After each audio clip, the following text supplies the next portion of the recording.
Vamos nos colocar de pé. É um momento de a gente entrar diante de Deus com ousadia, com fé, com esperança, com alegria e sobretudo com adoração. E para começarmos adorando ao Senhor, nada melhor que entregarmos o nosso corpo e com as nossas mãos louvá-lo com aplausos e glorificá-lo com os nossos lábios. Aplaudam o Senhor, glorifiquem o seu nome. Vamos louvá-lo nesta noite com toda a alegria que existe em nós. Louvemos ao Senhor.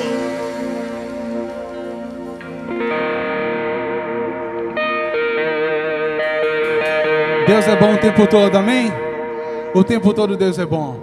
Prepara o teu coração, tua alma, teu espírito, teu corpo, porque hoje será uma noite de celebração ao Rei dos Reis, o Senhor dos Senhores.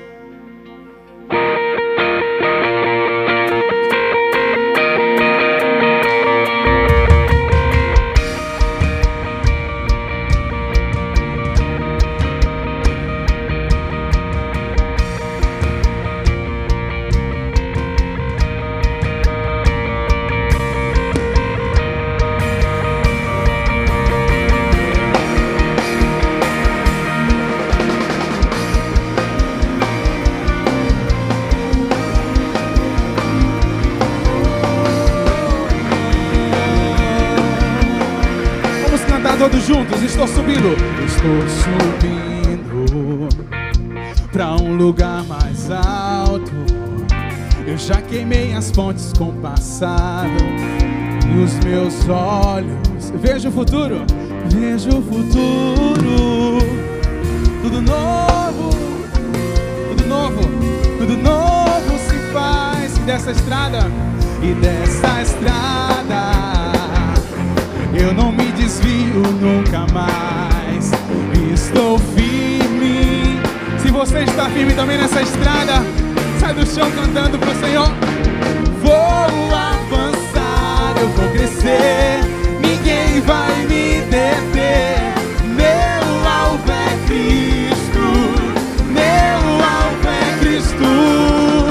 Vou avançar, eu vou crescer, ninguém vai me deter. Meu alvo é Cristo. No início, todos juntos, vai. Estou subindo pra um lugar mais alto. Eu já desisti de andar sozinho. Cristo vive. E os meus pés estão no caminho. Estão no caminho. Canta. E dessa estrada eu não me desvio nunca mais. Estou firme, eu não me desvio nunca mais. Vou avançar, eu vou crescer, ninguém vai me deter. Meu alvo é Cristo, meu alvo é Cristo. Vou avançar, eu vou crescer, ninguém vai me deter. Meu alvo é Cristo. Canta aí. E dessa estrada eu não me desvio nunca mais. Estou firme. Quem está firme nas mãos do Senhor Jesus? Eu quero ver você cantando bem alto com a gente. Vou avançar, ninguém vai me deter. Meu alvo é Cristo. Vou avançar, ninguém vai me deter. Meu alvo é Cristo. Faz alguma coisa aí, meu irmão, e sai cantando aí pro Senhor. Vou avançar, eu vou crescer, ninguém vai me deter. Meu alvo é Cristo, meu alvo é Cristo. Vou avançar, eu vou crescer, ninguém vai me deter. Meu alvo é Cristo, meu alvo é Cristo. Meu alvo é Cristo, meu alvo é Cristo.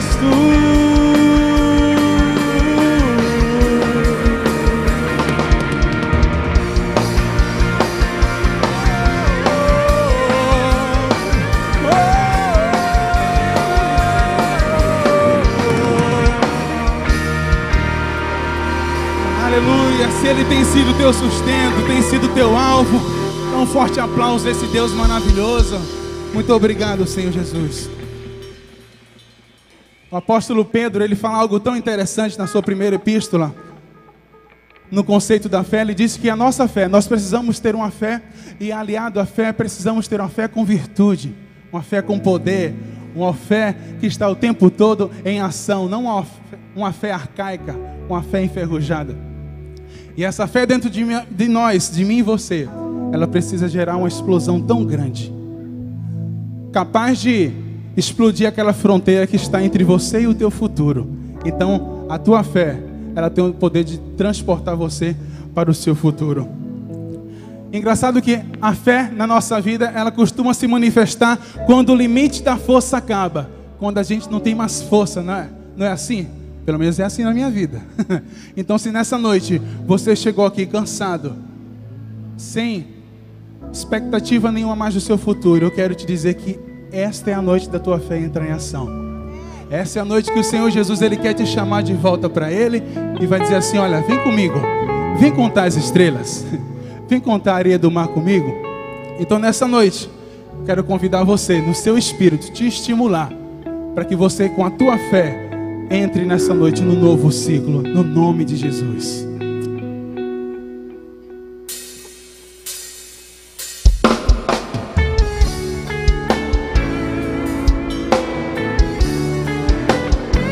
É só um treinamento, tá? É só um treinamento. Segura firme na mão do Senhor Jesus. Você não vai se perder no meio do caminho, não. Canta com alegria essa canção. Cada vez que a minha fé tu me dás a chance de crescer um pouco mais, montanhas e desertos e mares que atravesso e levam pra perto de ti. Olha o consolo.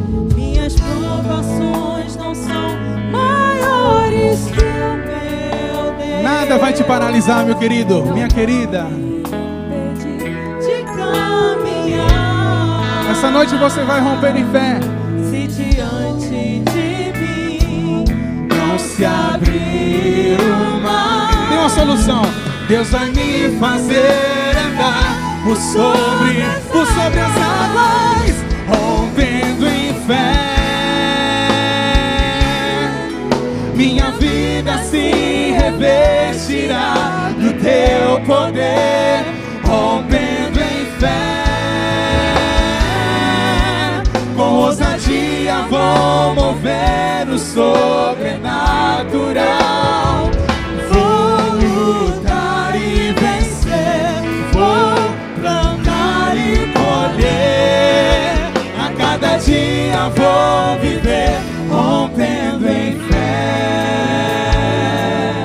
Isso é sinal do cuidado de Deus. Aquilo que você plantou, você vai colher frutos doces sobre a sua vida, no nome do Senhor Jesus.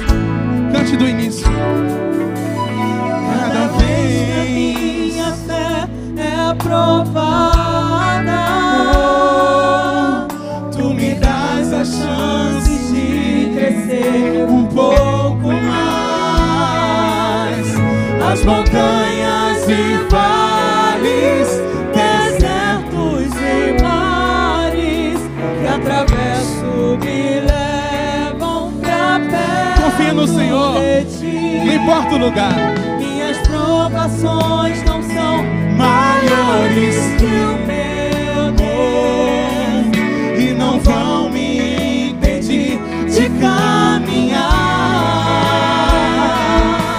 Se diante de mim não se abrir, Ele vai chegar sempre com a provisão. Deus vai me fazer andar por sobre as águas, rompendo em fé.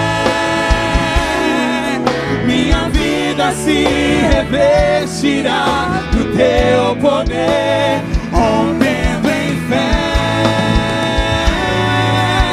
Com ousadia vou mover o sobrenatural. Vou lutar e vencer, vou plantar e colher. A cada dia, dia a dia, dia a dia, rompendo em fé. Minha vida se revestirá do teu poder, rompendo em fé. É assim que a vida do cristão vai brilhando, brilhando, até que seja dia lindo. Vou plantar e colher, a cada dia vou viver, rompendo. Mais uma vez, rompendo em fé, rompendo em fé. Cante. Minha vida se revestirá do teu poder, Rompendo em fé. com ousadia vou mover. O Espírito que está sobre você é um espírito de ousadia, não é um espírito de medo, não é um espírito de temor. O que habita em você é muito maior do que o que está no mundo. Seja nessa noite possuído pelo sopro do Espírito Santo e sai do seu lugar cantando com fé essa canção. Rompendo em fé. Minha vida se revestirá do teu poder, rompendo em fé. Com ousadia vou mover o sobrenatural. Vou lutar e vencer, vou plantar e colher. A cada dia vou viver, rompendo em fé. Cada dia vou viver, rompendo em fé. A cada dia vou viver, rompendo em fé.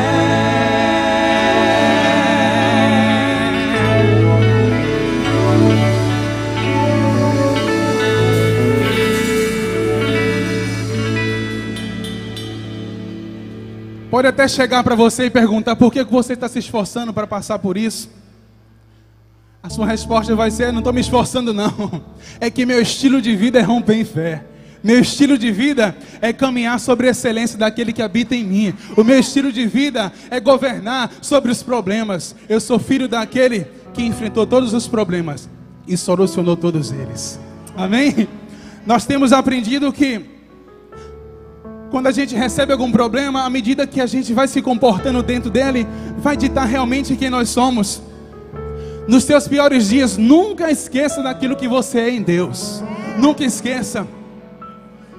Quando Deus te dá um problema, Ele muito antes já colocou a solução dentro de você. Obrigado, Senhor.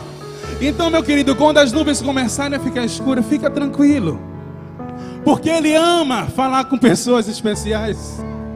Oh Deus, no meio de nuvens escuras, Ele vai em lugares que ninguém vai com você, só para te colocar lá e mostrar o poder dele sobre a tua vida. Ele faz coisas que ninguém faz, porque o amor dele é muito maior. Essa noite, se você depositar a sua fé no lugar certo, você pode receber o seu milagre nessa noite, porque ele desconhece essa palavra impossível.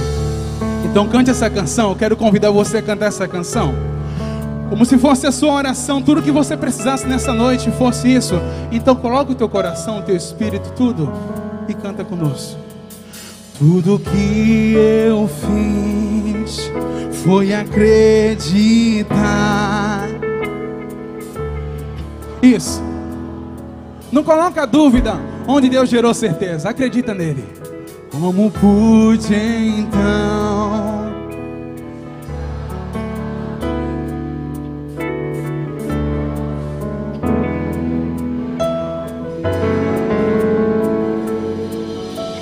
dizem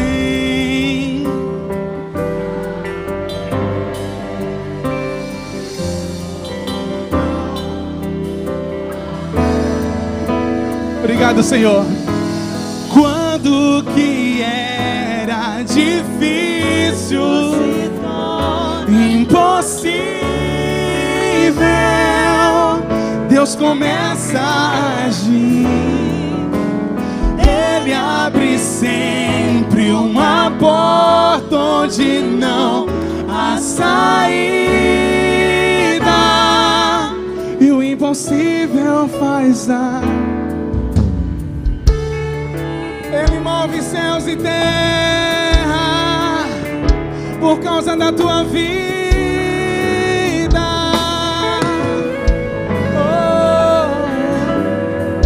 Tudo que eu fiz foi acreditar. Você não é um teimoso, você é um possuído pelo sopro do Espírito Santo. Guarda a promessa do Senhor no teu coração e aguenta firme. Ter chegado aqui, eu não posso crer que é o fim.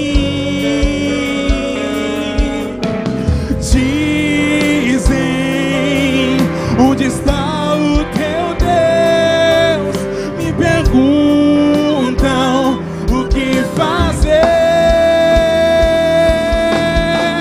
Quando que era difícil se torna impossível, Deus começa a agir. Ele abre sempre uma porta onde não há saída,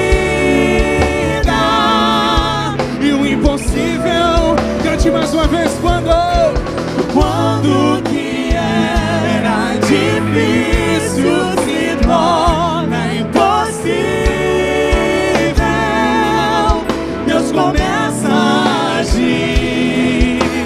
Ele abre sempre uma porta, a saída, e o impossível Ele faz. Ele faz um caminho de milagres pelo mar.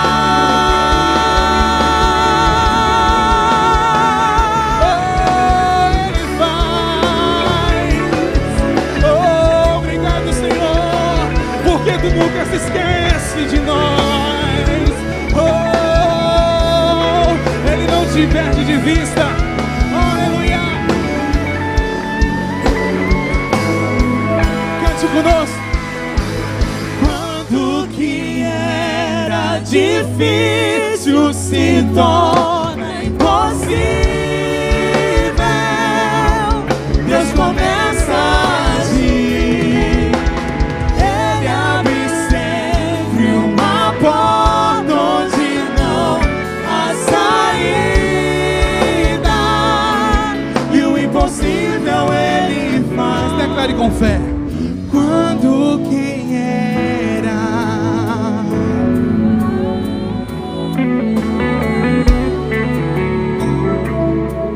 Deus começa, aleluia, Ele abre sempre.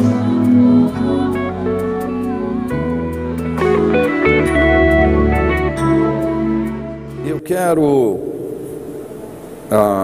começar hoje um pensamento sobre o perigo das teologias fatalistas.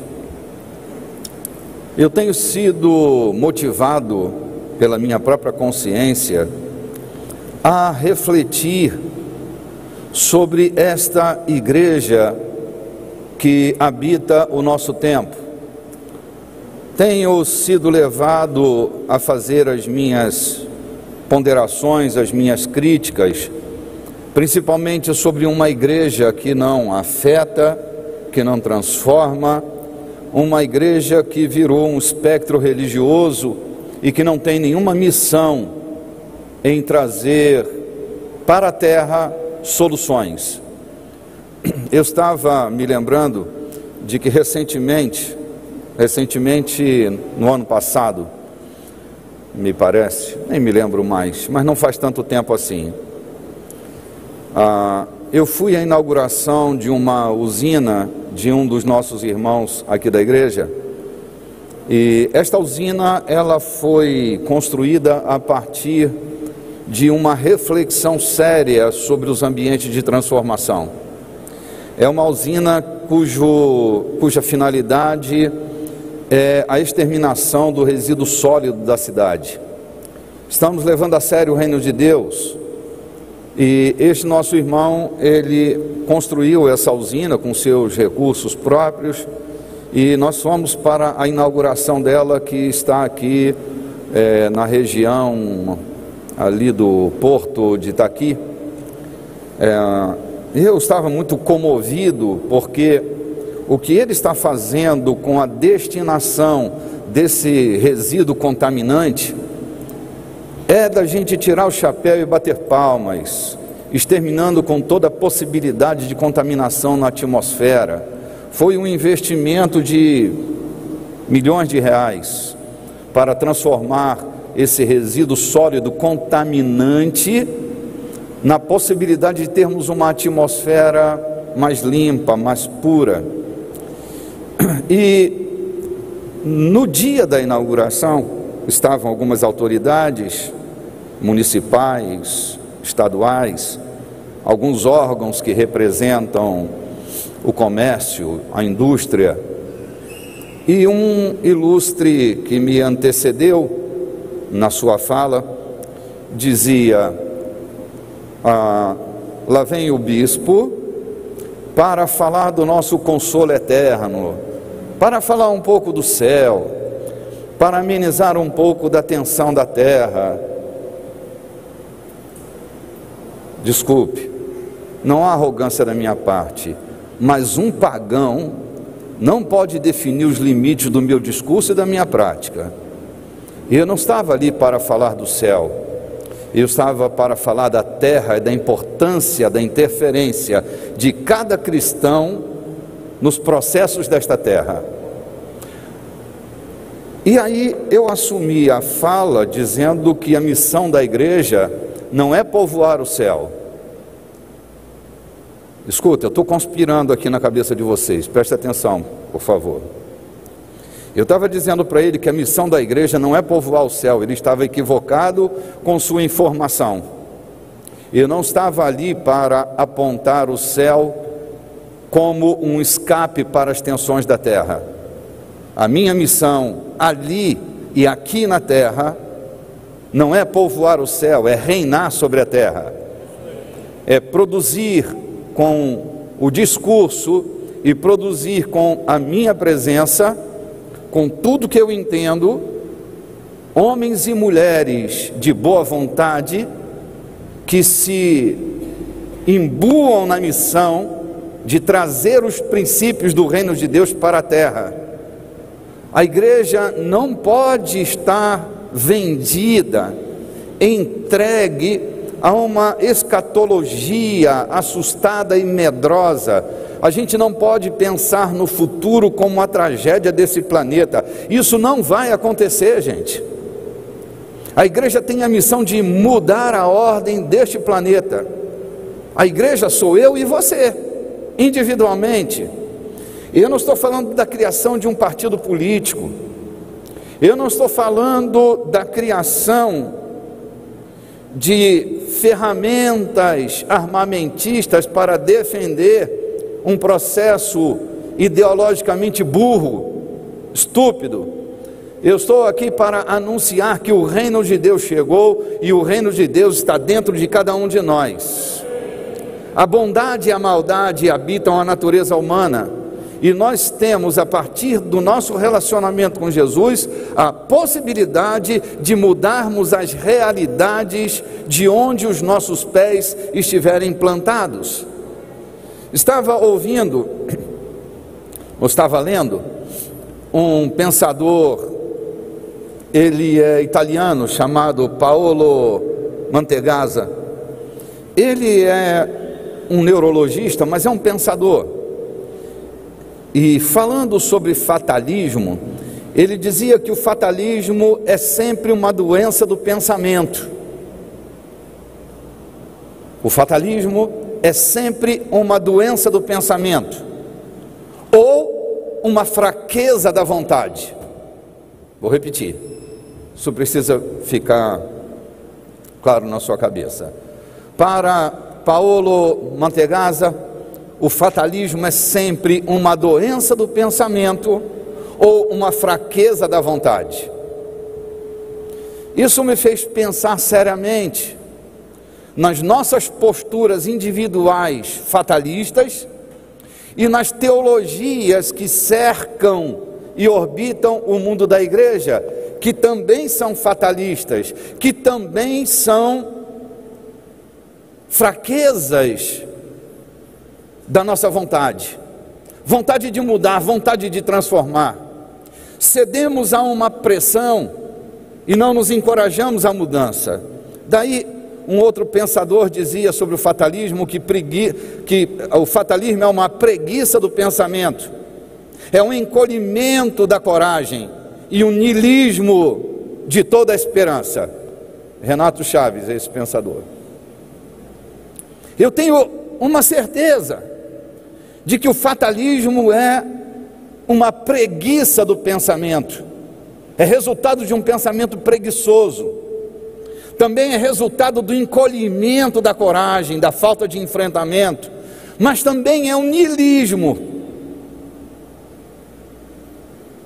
de toda a esperança do ser humano, é a negação da existência da possibilidade. Nós cremos em Jesus.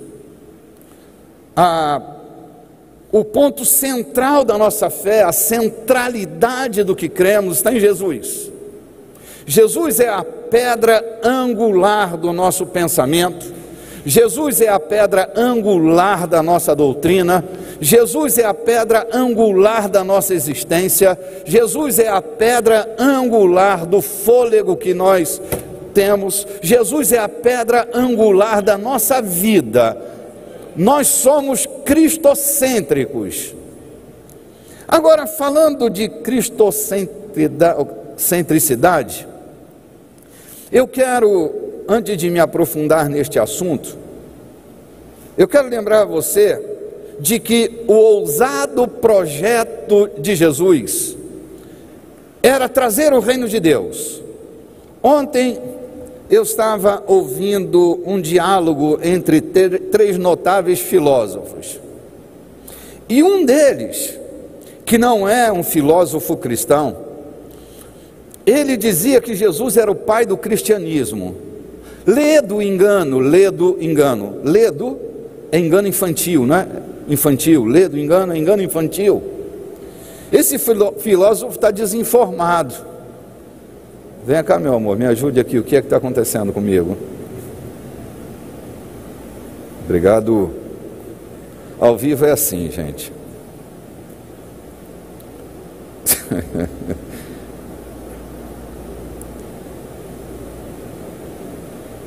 Onde eu estava? Ah, obrigado. Eu ouvi, rapaz, os caras tinham um discurso tão bom, tão convincente, mas chegou um determinado momento que ele dizia que Jesus era o grande criador do cristianismo.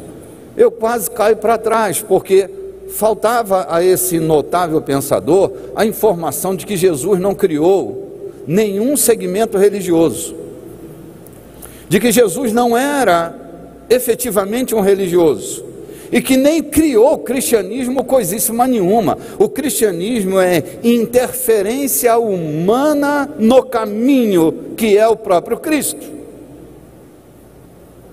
Bom, a questão é que a missão de Jesus, a ousada missão de Jesus, não era criar um partido religioso dentro do judaísmo. Ele nasceu judeu, Jesus era um judeu. Vocês sabem disso, não é? Alguns não sabem. Tá, leva até susto. Jesus era judeu, era um judeu. Jesus não veio para criar um partido religioso, nem um partido político. Ele veio trazer o reino. Era a desafiadora missão de Jesus: seu ousado projeto. Jesus não veio aumentar o discurso da política ou aumentar o discurso da religião. Jesus não veio colonizar a mente dos homens. O que veio Jesus fazer? Ele veio trazer o reino. Quero citar alguns textos. Mateus 3:2. João Batista começa sua pregação. Ele é o precursor de Jesus e sua mensagem é simples. Ele diz: arrependei-vos, porque está próximo o reino dos céus. Eu já tenho dito com muita insistência que a palavra arrependimento nesse texto, no grego que foi escrito, é a palavra metanoia. Mudem o modelo mental de vocês, passem a enxergar a vida com outro prisma, reavaliem o pensamento de vocês e cambiem, mudem o pensamento de vocês, porque é chegado, está próximo o reino dos céus. No texto de Mateus ainda, capítulo 4, versículo 17, diz assim, que daí por diante, passou Jesus a pregar e a dizer, arrependei-vos, porque está próximo o reino dos céus. Era esse o discurso de João Batista, era esse o discurso de Jesus.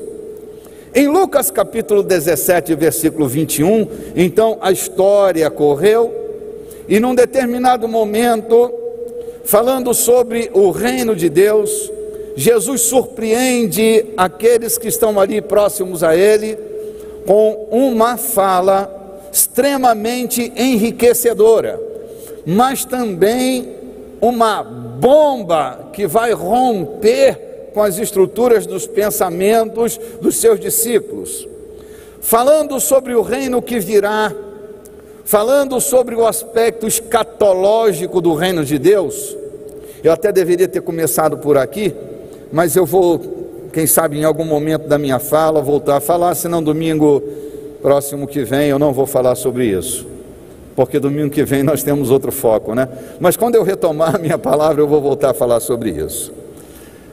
Jesus, nesse momento de discussão sobre a questão da tensão do reino futuro, ele diz assim, Lucas 17, 21, nem dirão, ei-lo aqui ou lá está, porque o reino de Deus está dentro de vós.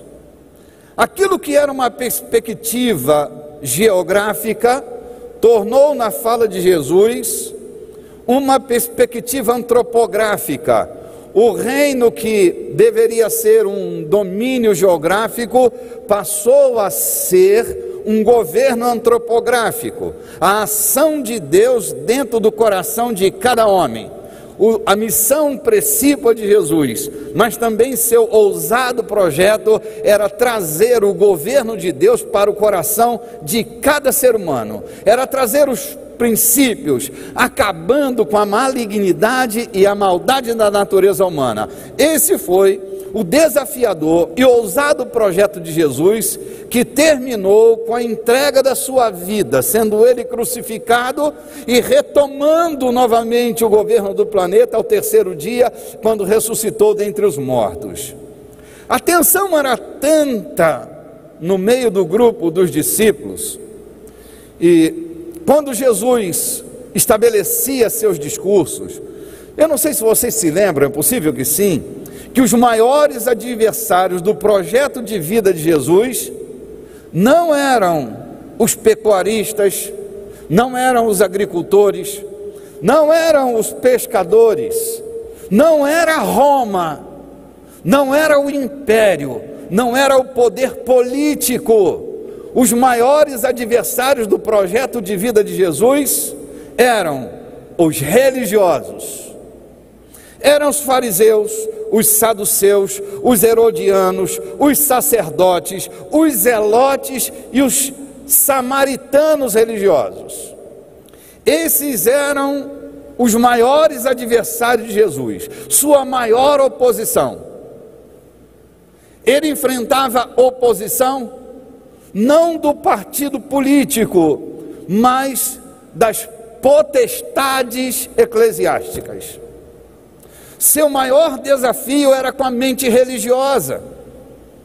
Seu maior desafio era com um modelo de pensar religioso, que olhavam para o reino de Deus sobre a perspectiva da religião, como se Deus quisesse criar uma grande sinagoga planetária, ou estabelecer uma grande catedral neste planeta.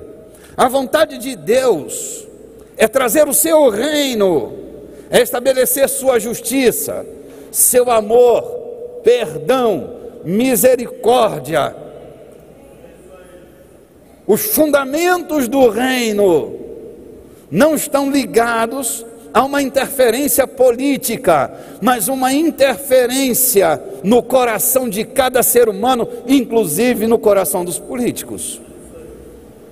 Muito bem, quero ler junto com você a grande confusão que habitava o coração dos discípulos de Jesus, que naquele momento ainda estavam inseguros com o projeto de vida dele.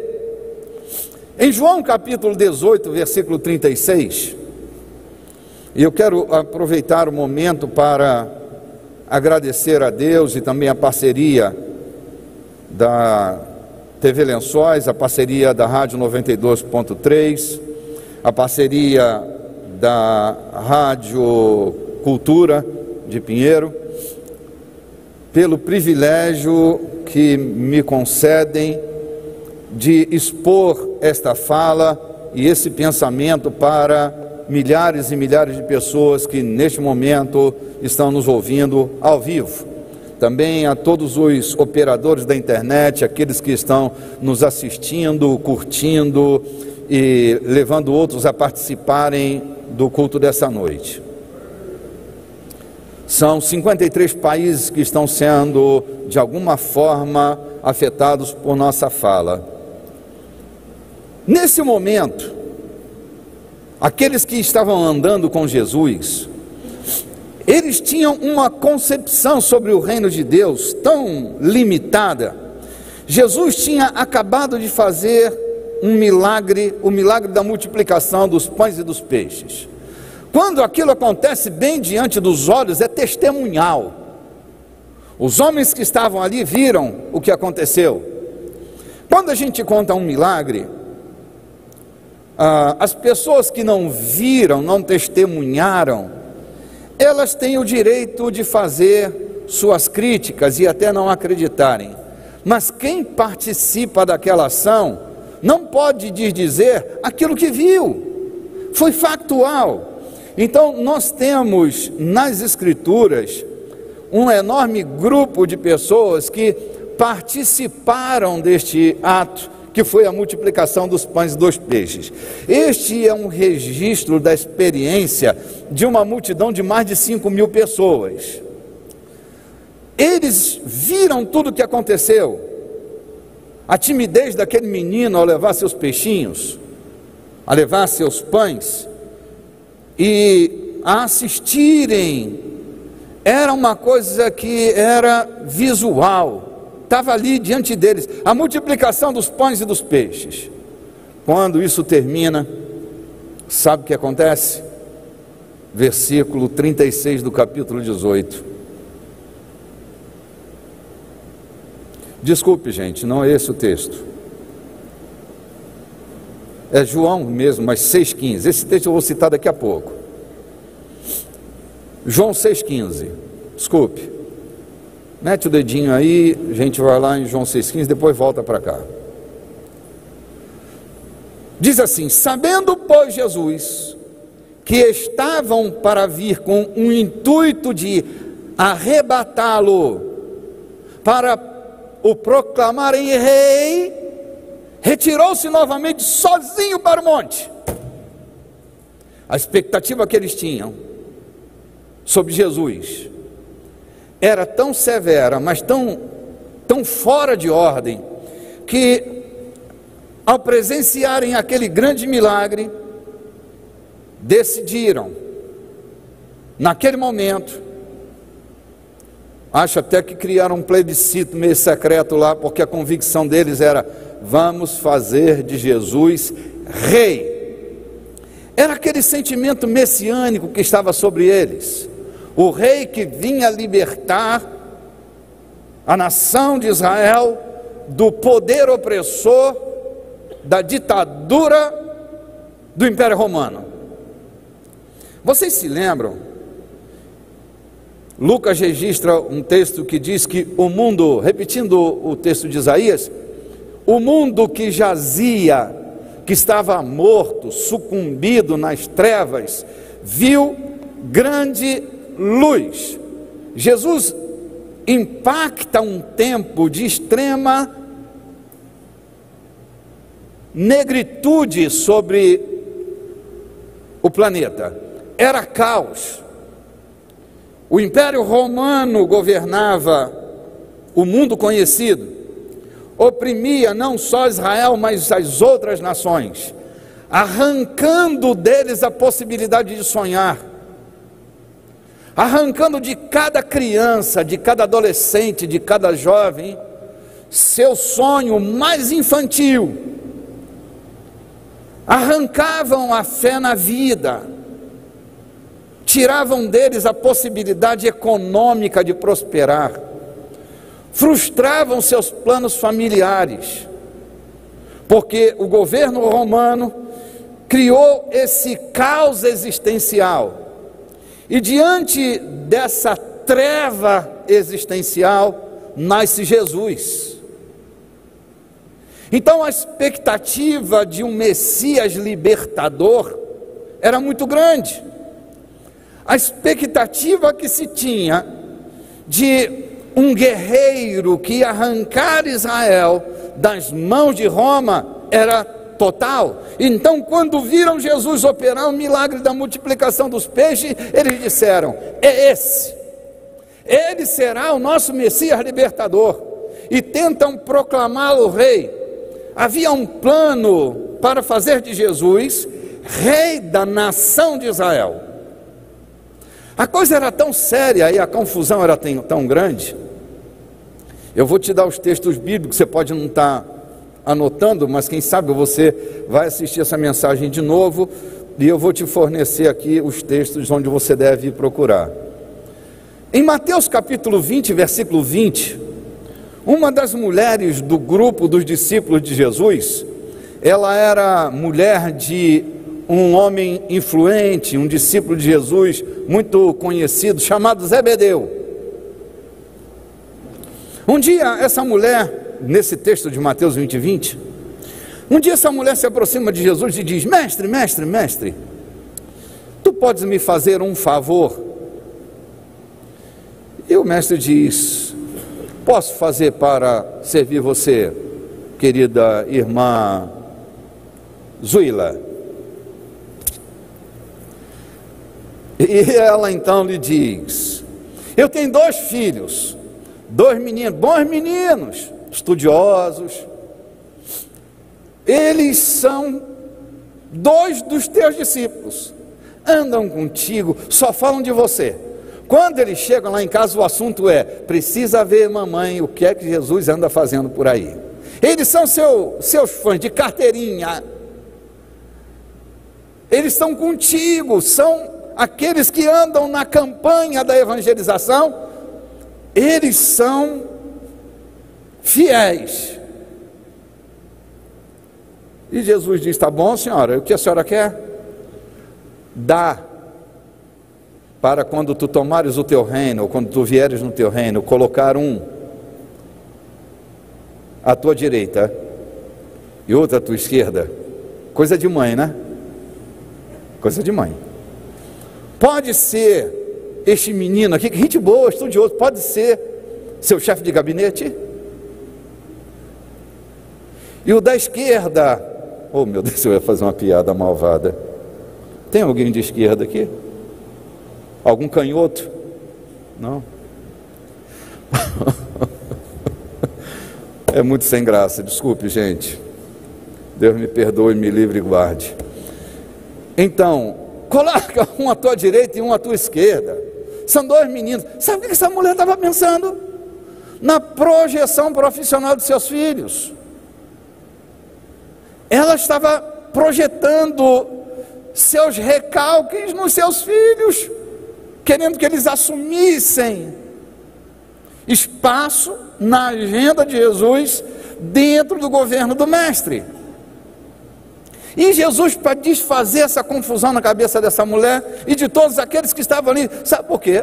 Os discípulos ficaram revoltados, todos eles, e houve um bochicho, logo depois, deve estar aí no versículo 21 ou 22, todos os discípulos de Jesus bochicharam de, o que essa mulher está fazendo? Olha só, esses dois caras estão querendo um ficar à direita, outro ficar à esquerda. Por que você acha que houve tanta confusão entre os outros discípulos de Jesus? Porque talvez, aqui a gente está criticando, né? Talvez aquela fosse a intenção de alguns deles, ocupar aquela vaga. Ou seja, eles não estavam entendendo nada. Talvez tenha sido isso que motivou Judas Iscariotes a se aproximar de Jesus. Judas era um Iscariotes. Os Iscariotes eram um partido popular da época de Jesus. Eles defendiam as minorias. E Judas era um Iscariote. Ele era um economista. Ele lidava com a bolsa, com os recursos financeiros. Era ele que, na campanha de caminhada de Jesus, era ele o grande articulador das finanças. Havia muitas mulheres ricas que financiavam o projeto de Jesus. Havia muita gente que investia recurso porque acreditava no discurso de libertação de Jesus. Talvez tenha sido isso o grande fator motivador de Judas Iscariotes ter se aproximado de Jesus. Eu estou conjecturando, viu, gente? Vocês estão tão animados essa noite, eu estou arrepiado aqui. Não é possível. É assim mesmo. Ninguém estava entendendo nada. Havia uma grande confusão. O foco estava equivocado. A informação estava errada. Havia insegurança, instabilidade no pensamento. É nesse cenário que Jesus está vivendo. É exatamente aqui que Jesus está caminhando, com essa grande tensão. Muito bem.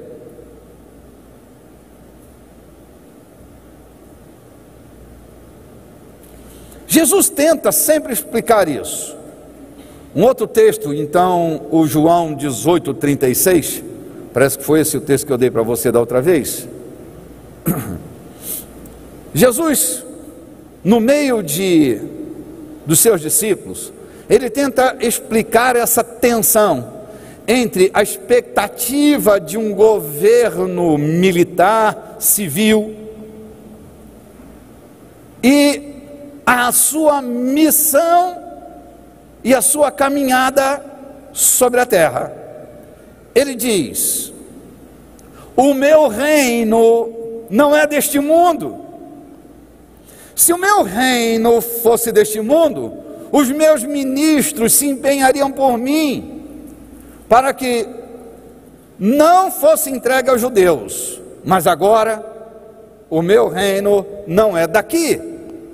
O que Jesus está explicando é que a constituição do reino de Deus não passa por uma base e nem tem cheiro da interferência política, que seu pensamento é outro. Quero pedir que você abra sua Bíblia mais uma vez, no texto de Romanos, capítulo 5, versículo 17. Eu estou explicando isso porque é muito comum que a angústia dos tempos que nós estamos vivendo, a instabilidade política, a instabilidade da credibilidade no nosso país é tão grande, que alguns estão tendo pensamentos para trazer solução. Eu faço parte de um grupo de pastores no WhatsApp, e alguém deu uma ideia. A ideia era de levantar um partido político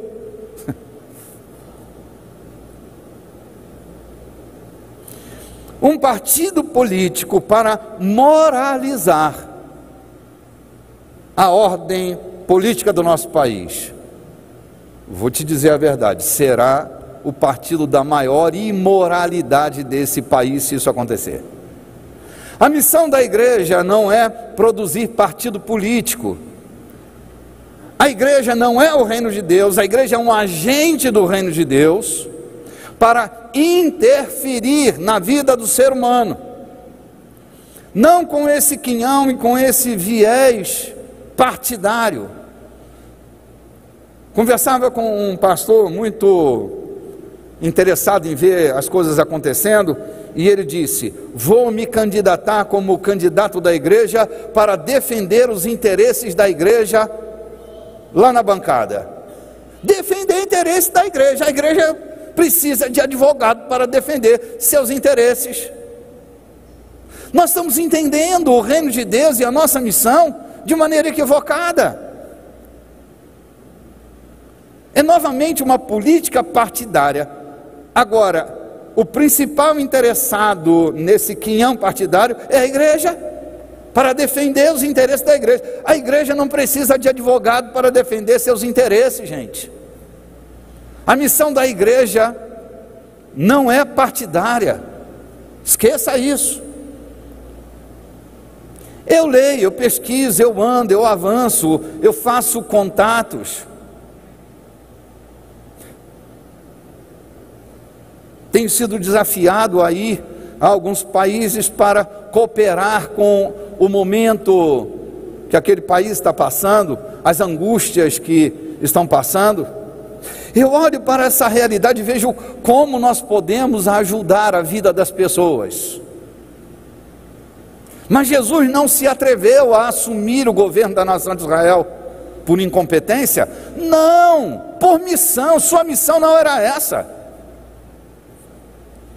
A missão de Jesus não era nacionalista, era planetária. E seu interesse não era governar em Jerusalém. O seu interesse era governar no coração de cada homem, esteja esse homem onde ele estiver. A missão de Jesus era mais ambiciosa do que colocar um trono em Jerusalém. Abra sua Bíblia no livro de Romanos, capítulo 5, versículo 17. Desculpe, gente, eu estou dando tanta explicação sobre isso, mas eu acho necessário, porque nem os líderes da nossa nação estão entendendo muito bem qual é a missão da igreja, qual é a realidade do reino de Deus, o que é o reino de Deus. Nós acho que não estamos entendendo.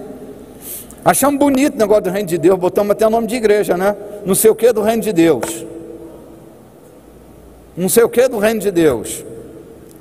Outro dia alguém, para obter interesses pessoais, vinha com um discurso e dizia para mim: não, bispo, isso aqui é para o reino dele, não era para o reino de Deus. É em busca dos seus próprios interesses e colocam a placa do reino. Isso é para o reino. Bota um plástico no carro, propriedade do reino de Deus. Propriedade do reino de Deus só serve a você. Não estão me entendendo nada, não. Olha o que é que Paulo diz, Romanos 5,17: se pela ofensa de um e por meio de um só reinou a morte, muito mais os que recebem a abundância da graça e o dom da justiça reinarão em vida por meio de um só, a saber, Jesus Cristo. O que Paulo está explicando, e Paulo é o grande apologeta da fé. Paulo é aquele que vai receber a missão de Cristo de trazer para o povo gentílico, para o mundo dos não-judeus, o que é a fé, o que representa a fé, o que é Deus, o que é o reino de Deus. Paulo tem essa missão. Ele é o príncipe da igreja gentílica. Se você tem alguma questão sobre a fé, leia o que Paulo escreveu. Paulo é o grande decodificador desse mistério. E ele diz sobre o reino de Deus, é que se por meio de um, então Paulo está fazendo alusão a Adão, que por meio dele a morte entrou na vida do homem, não necessariamente a morte física, e ela também, mas a morte da possibilidade de se reinar e governar. Os homens se perderam a partir de Adão. Essa é a nossa ingênua fé, viu, gente? Se você não acredita, mas é assim que nós acreditamos, com ingenuidade. Aí Paulo vai dizer que a morte entra na terra por meio de um, e governou sobre a natureza humana, a maldade se estabeleceu na terra. E Paulo está dizendo que também por meio de um só,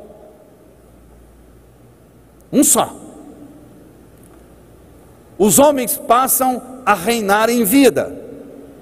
Toda vez que você se relaciona com Deus e abre o seu coração, que Ele entra, isso não é virtude sua, isso é uma escolha dele. Ser um cristão não é uma decisão nossa, é uma decisão dele, por nós, em nós. Ele gera fé. Se você não é capaz de crer, fique tranquilo, você não foi chamado para crer mesmo? Mas se você é chamado para crer, você tem responsabilidade nesse processo. Ele atrai você para Ele, se revela para você. Ele coloca dentro de você o seu reino. Eu tenho dito isso tantas vezes. Quando nós abrimos o nosso coração, que Jesus entra dentro de nós, esse é um mistério que desfruta quem crê. Quem não crê não pode desfrutar, porque esse mistério é resultado desta fé. Quando a gente abre o coração, o que vai acontecer? Deus vai colocar um monte de coisa dentro de nós, para mudar a nossa realidade, a nossa perspectiva, as nossas lentes, a nossa mentalidade. Por exemplo, Ele coloca dentro de nós a sua graça, de formas que nós somos possuídos por um favor imerecido de Deus, e vamos caminhar por graça, sem dívidas, mas livres de condenação. Ele coloca dentro de nós seu espírito, de formas que o meu espírito, que havia sido danificado pela interferência de Adão dentro de mim, ele é regenerado. Regeneração é um processo que começa com o gene. Regeneração é a mudança da natureza desse gene adâmico que governava a nossa vida e nos levava à morte. Jesus entra no nosso gene, no nosso homem mais interior, trazendo vida ao ambiente da morte. Ele entrou dentro de nós, ok? Colocando o seu espírito. Mas além do seu espírito, Ele colocou sua mente, seu modelo de pensar, a maneira de enxergar as coisas. Ele fez de pessoas frágeis, simples, verdadeiros gigantes na terra. Deus deu a nós, por exemplo, o desafio do perdão e a força para perdoar. Covardes são vingativos, pequenos, mas homens gigantes, eles conseguem superar, dar a volta por cima e perdoar. Isso porque Ele colocou sua natureza dentro de nós, sua mente dentro de nós. Nós somos capazes de superar. Nós não somos gente pequena, gente medíocre, gente rancorosa. Ele colocou o seu reino dentro de nós para que nós pudéssemos reinar em vida. Isso significa que o reino de Deus que está dentro de nós nos levará a governar sobre ambientes que um homem natural não consegue governar, porque seu reino está em nós. Nós somos de natureza resiliente. Pode dizer para nós que tudo acabou, que nós continuamos crendo no impossível. Se aquilo que era difícil se torna impossível, nós continuamos crendo, porque temos uma natureza resiliente. Paulo diz que a natureza do ressurreto habita em nós. Nós somos frutos da ressurreição. Cada um de nós abriga no seu espírito a força da ressurreição. Podem tentar acabar conosco, podem tentar acabar com a nossa reputação, nossa vida profissional. Nos dê um tempinho só e nós vamos nos levantar de novo das cinzas e vamos protagonizar sobre essa terra. Isso é a presença do reino de Deus sobre nós. Essa é a presença do reino sobre nós. E não há ninguém que é detentor desse poder na nossa vida. Nós somos servos de Deus. Nem a igreja tem o poder manipulador da natureza humana. E se ela o faz, ela é espúria. Se há um líder manipulador que tenta subverter a ordem de deixar seus cristãos reinar em vida, se tentam reinar sobre eles, eles vão se tornar condenados ao inferno. Vão para o inferno com Satanás montado no cangote deles, espetando eles com tridente. Pronto, falei. Porque o que Jesus veio fazer foi estabelecer seu reino, foi tirar a tragédia do governo humano que estava nos lombos de Adão, perdido, e colocar dentro de cada um de nós o poder de governar. Eu disse outro dia que é tão especial quando a gente começa a se relacionar com Deus e os olhos da gente começam a se abrir, que o primeiro ambiente que Deus nos dá autoridade para governar é o nosso próprio coração. Repita comigo a palavra domínio próprio. Domínio próprio é a primeira lei de quem quer governar em vida. Porque se você consegue governar seus apetites, você governará sobre qualquer coisa na terra. Eu vou falar para eles aqui, já volto aqui um instantinho. Estava dizendo para eles que o primeiro princípio que Deus coloca dentro do homem para ele governar sobre a terra é que ele recebe poder e autoridade para governar sobre seus apetites, sobre suas emoções, sobre seu temperamento. Se você não consegue governar sobre suas emoções, se as suas emoções governam você, se você é submisso às emoções que você tem, eu vou dizer uma coisa: você está perto de uma decadência. As pessoas vão começar a se afastar de você. Eu estou te avisando, depois não vem chorar. Se vier eu vou consolar, mas aprenda isso. Se você não exercer domínio próprio, você não vai conseguir governar em vida. É o primeiro ambiente, é o governo do coração. Deus nunca, em momento nenhum, quando pensou o homem, e nós temos o modelo de como Deus pensou o homem, em Gênesis capítulo 1, versículo 26. Lá nesse texto diz: e disse Deus, antes do homem ser criado. Então, quando o criador de um produto pensa o produto antes do produto ser criado, ele vai pensar no propósito, para que aquele produto vai ser criado. Quando Deus pensa o homem, pensar o homem é pensar humanidade, é pensar em mim, é pensar em você, é pensar no nosso gênero, é pensar na natureza humana. Ele pensa, Gênesis 1, 26, façamos o homem. Opa, como é que vai ser isso? Tenha ele domínio. Propósito é dominar. Repita comigo: dominado. Está tudo dominado, lacrado e dominado. Aí ele diz: domine ele sobre os peixes do mar, sobre as aves sobre os répteis que rastejam sobre a...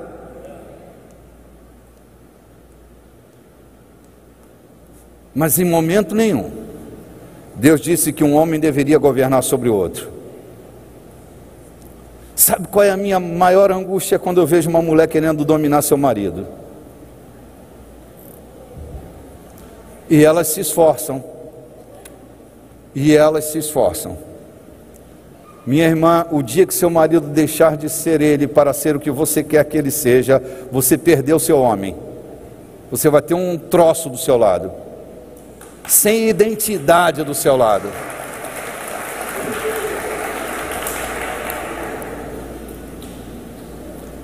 Se o Senhor deseja que sua mulher seja aquilo que você quer, não deveria ter se casado com ela, não vai dominá-la.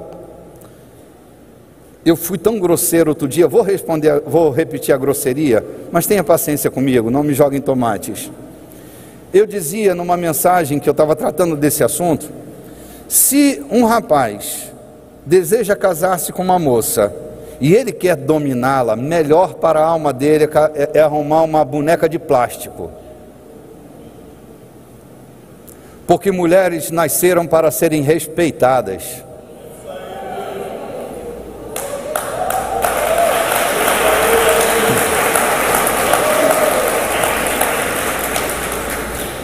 Não adianta querer mostrar seu músculo para mim. Ela pode ficar assustada, mas eu não me assusto. Se quiser tirar dúvida, a gente vai para o dojo. Pode escolher o dia e a hora. Brincadeirinha. Mas a gente pode ir para lá.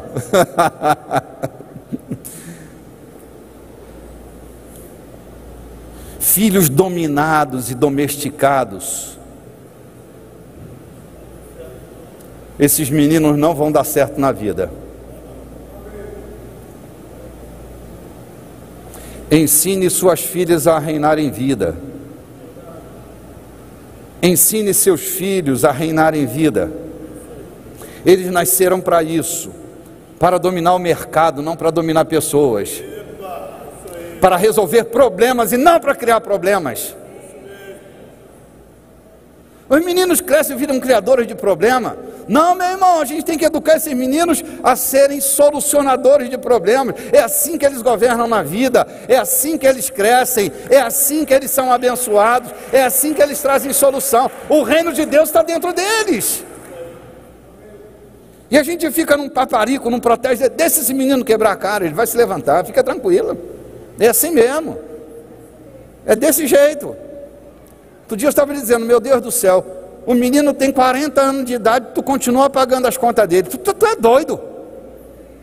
Quando que esse menino vai crescer desse jeito? Mas o nome dele vai para o Serasa, que vai para o Serasa, vai para o inferno o nome dele, mas que ele cresça, que aprenda a administrar. Então, gente, bom, já estou aqui ficando carnal. Basta um carnal nesse país, né? Estou me referindo ao carequinha, carnal. Nem sempre eu gosto muito do que ele fala, às vezes ele é totalmente carnal. Oh, gente, acabou meu tempo, Jesus do céu. Logo agora que eu estava me entusiasmando, hein? Jesus, Jesus, Jesus, Jesus. Eu vou obedecer ao horário. Minha saudação a todos que estão se despedindo de nós, da nossa rádio. Eu desejo paz a vocês, uma semana vitoriosa.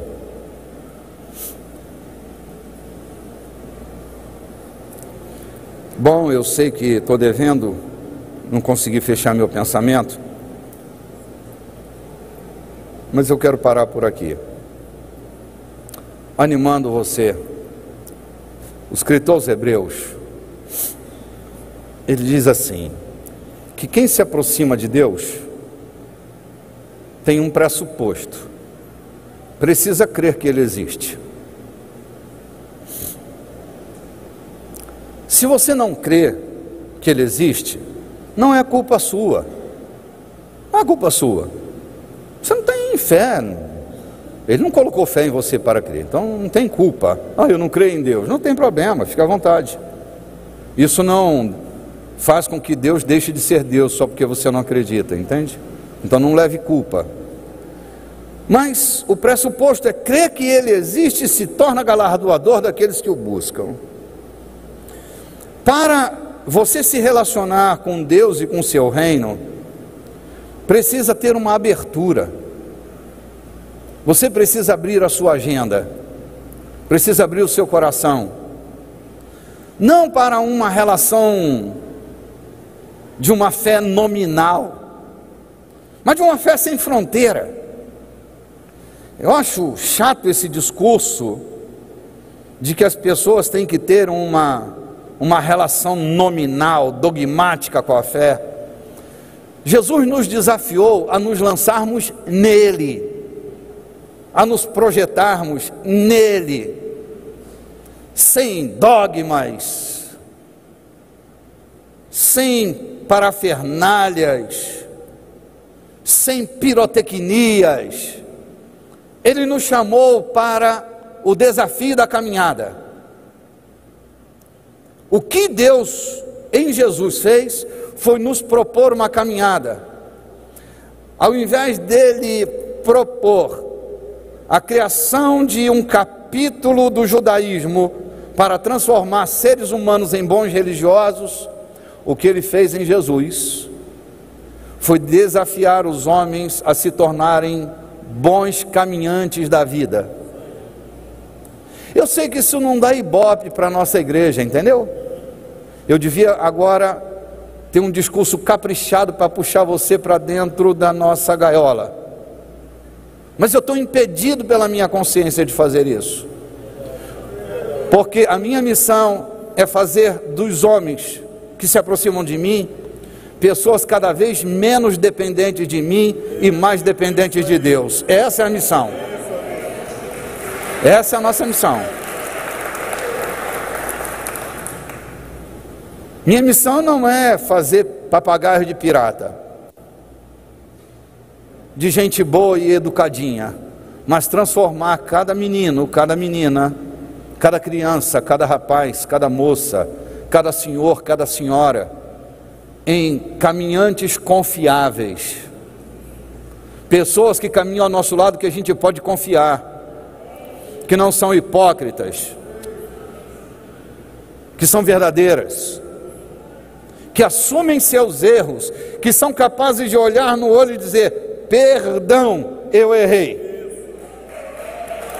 Sabe, Jesus nos ensinou a fazermos essa caminhada. Essa gente interfere na política, essa gente interfere no comércio, essa gente interfere na indústria, essa gente interfere no bairro, essa gente interfere na família, essa gente, esses bons caminhantes mudam o rumo da caminhada de um estado. Então o nosso desafio não é assumir um partido político, é mudar a cadência, mudar o passo, mudar o caminho, é estabelecer Jesus como centro da vida de cada ser humano. Essa é a missão ingênua da igreja, mas é o desafio de trazer o reino de Deus para a terra. É meu e seu. Compreende?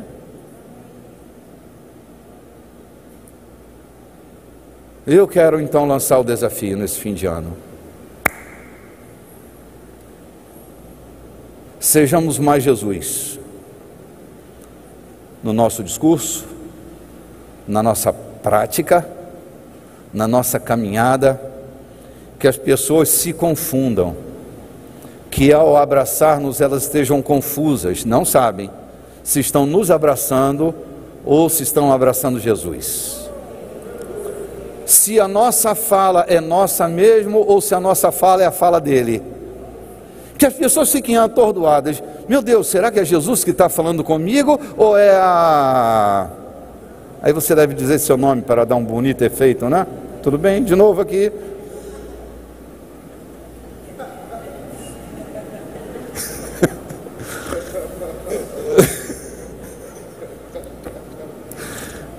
Bom, que nossos filhos ao sentarem conosco, eles não saibam Quem acabou de falar com a gente foi Jesus? Ou foi papai, ou foi mamãe? Porque essa palavra é tão libertadora quanto as palavras de Jesus. Aquele abraço não precisa ter intenções escusas, ele pode ser um abraço libertador.